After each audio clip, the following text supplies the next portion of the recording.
takes it in overtime. Brady Tkachuk, breakaway shoots, scores!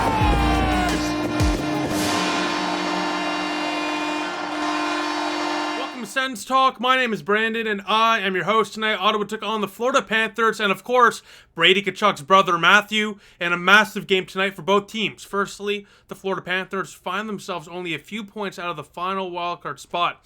This, and I'm sure you've heard this phrase quite a bit as of late if you're a Sens fan or a Florida fan, is a must-win game for the Florida Panthers if they want to keep pace with the Penguins to have a realistic chance, to sneak into that final wildcard spot. Now, for Ottawa, before this game, they entered 7 points out of the final wildcard spot, so while it's definitely a long shot, to make the playoffs for the Senators team, their faint playoff hopes could still remain alive if they win today. Now, before we get into the game recap, a couple of pregame notes. Firstly, Colin White, absolute beauty. Whenever I've interviewed a Sens player, whether it was Angus Crookshank or Jacob Bernard-Docker or whatever, they always rave. Joey Daccord as well. They always rave about Colin White and how good he is in that locker room. He's clearly the glue guy. It really sucked to see that he was bought out last, off-season. I get it. I understand why we did it, but it just sucks because he's a great guy. He got a great standing ovation in the first period of play when the Sens paid tribute to him, which was awesome to see. And NHL rules state that if you buy out a player, you can't re-sign them for at least a year minimum. This offseason, Ottawa would be eligible to be able to sign Colin White. I'm all for signing Colin White to a depth deal as a third or fourth line center winger type guy, kind of like Derek Brassard. Good in the locker room, could probably contribute a bit in the bottom six as well. Probably can play on your penalty kill too. Ottawa is paying him roughly $850,000 next year because of that buyout. So I don't know how the new owners would exactly think about that or feel about that, but I've been saying it a lot on Twitter as of late. I'd love to bring Colin White back purely for the off-the-ice stuff, and on the ice, like I just said, he can bring a little bit as well. Now, speaking of on the ice, Matthew Joseph returns to the ice, his first game in 9 games. It's great to see him back after that nasty hit along the boards, and for Ottawa, Matt Sogard as well starts, and Sergei Bobrovsky would start for the Florida Panthers. Now, Gary Bettman, the NHL commissioner, was in attendance today. He was in the nation's capital speaking to the NCC, the National Capital Commission, as well as the mayor, Mark Sutcliffe, today. And we'll talk about it more in the game notes, but there were some big updates, or I think some intriguing quotes or updates from Gary Bettman on the new ownership and the eventual potential of a new arena for the Senators as well. But the keynote is that Gary Bettman said that this ownership process will take at least the next 2-3 months. So we might be in this for the long haul, which is quite interesting with the offseason coming up. That definitely changes that dynamic for the Senators in the offseason without, ownership being decided where you get that money. It's definitely a factor when looking at free agents. So I really do hope the Sens get this finished up and the NHL gets this finished up before the offseason, before the draft, because otherwise it really does create a lot of chaos. And you don't want to rush the process just to rush it, of course, but you also want to get this done eventually. Let's get into the first period of play. And 9 minutes in, Tom Chabot makes a nice move along the blue line, feeds the captain, the better Tkachuk, Brady Tkachuk, who snipes his career-high 34th goal. What a shot here for the Senator captain along the right hash mark. 1-0 Ottawa on Tkachuk's 8th goal in his last 8 games. Oh, captain, my captain, the better Tkachuk, Brady Tkachuk, makes it a 1-0 lead for Ottawa less than 10 minutes in. And what a move here from Tom Chabot, who's looked flawless since, the acquisition of Jacob Chychrun. Now, look, I know Chychrun, he's out for the next 2-3 weeks. But Chabot playing less minutes obviously has translated into better play from him, which is not shocking whatsoever. I've been beating this drum for quite some time. Tom Chabot's minutes had to be cut back, and ever since they've been cut back, he's looked like the old Tom Chabot. It really isn't a shocker to me. What a beautiful move there from Tom Chabot. Vintage Chabot, and Ottawa takes the lead. It's 1-0. 9 minutes later, 18 minutes in, a couple minutes left in the first period of play.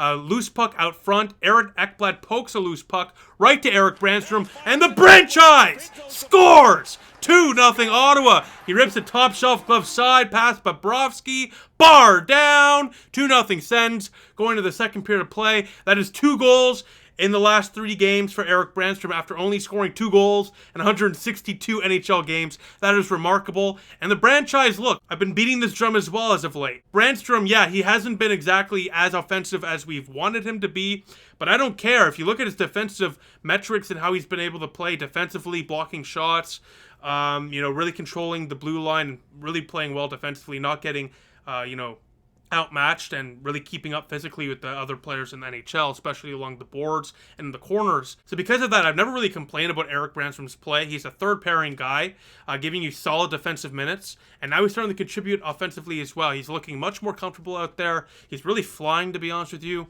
Got some power play minutes as well. Was there on the first goal for Ottawa on that power play goal there. So Erik Brannstrom right now is starting to gain a lot of DJ Smith's trust.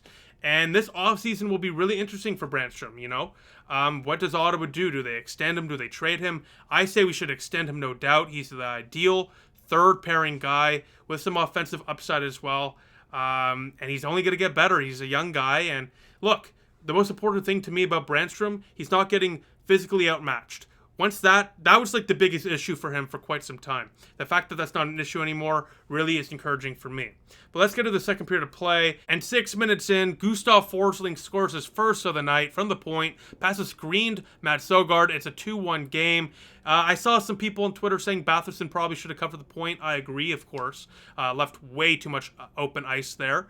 But at the same time, the guys out front, the defensemen, have to push guys out of the way so Sogard can see the puck. Regardless, the Panthers strike. It's a 2-1 game. Luckily, though, with about 30 seconds left in the second period of play, Ottawa, after getting outplayed in the second period, at a point, the shots are 12-5 in favor of Florida. Florida really was outplaying Ottawa, and it looked like they were going to carry all the momentum going into the third period of play. But Ottawa would strike and take all that momentum right back as Drake Batherson with an unreal feed to Meow Man, Alex DeBrincat along the left hash mark in his office. And Alex DeBrincat makes no mistake. He rips the one-timer past Bobrovsky, top shelf. What a snipe where Mama hides the cookies, and Ottawa retakes the 2-goal lead. It's a 3-1 lead for your Ottawa Senators as DeBrincat has scored a goal in his last 3 games. What an elite player he is, and Ottawa goes into the third period of play up by 2. As we enter the third period of play, as we all know, it's Brady Tkachuk versus Matthew Tkachuk tonight. His father, his grandfather, his family are in the crowd, and they got to witness a pretty awesome crowd chant early in the third period of play where the CTC faithful were chanting, "Brady is better." And I have to agree, Brady Tkachuk is the better Tkachuk, no doubt about it. He's one of the most electric captains in the National Hockey League. He's younger than Matthew Tkachuk. He was drafted before Matthew Tkachuk in terms of where overall they were taken in the first round. And he is already producing at Tkachuk's clip. And like I already said, he's younger.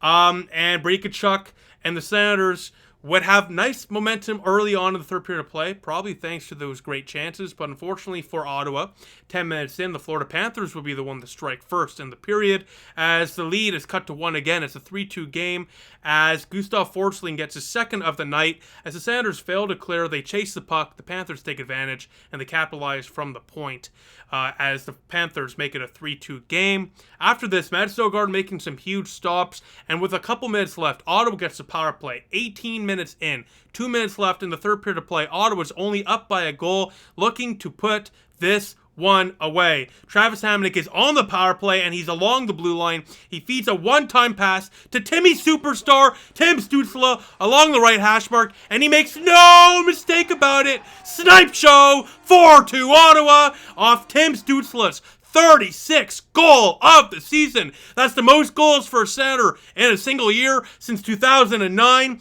Tim Stützle as well has the most points in a season for a Senator player since Erik Karlsson in 2015-2016.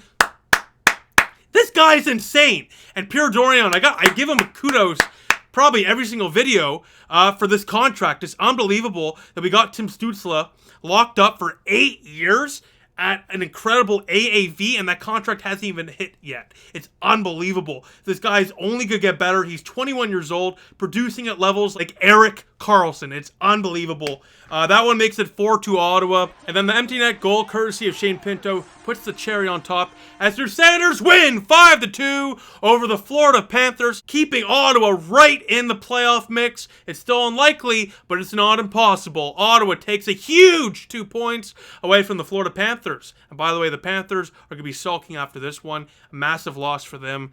They now definitely don't have a good shot at making the playoffs. This one they desperately need it.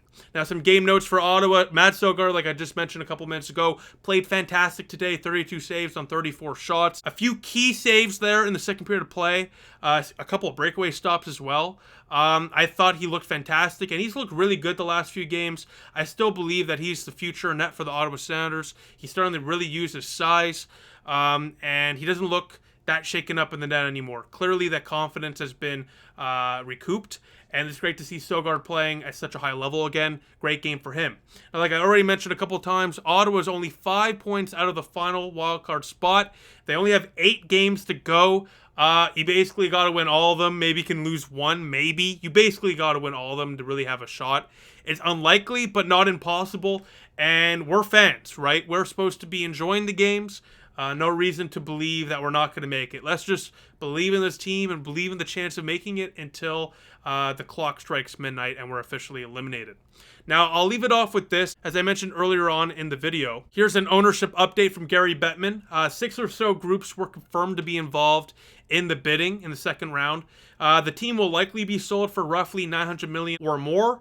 The deal, like I mentioned already, won't be done for at least the next couple of months, and there's no guarantee the Senators move downtown to Le Breton Flats. They might stay in Canada, or there's a couple other locations around the city that might be a possibility for the Senators. It's all up to new ownership, according to Gary Bettman. Now, besides that, the next Senator game is on Thursday against the Philadelphia Flyers. I'll be there, so I'll see you all then. But a massive game tonight, a massive W tonight. Ottawa is only 5 points out of a final wildcard spot. Let's see if a miracle can happen. I'll see you all soon. Go Sens, go.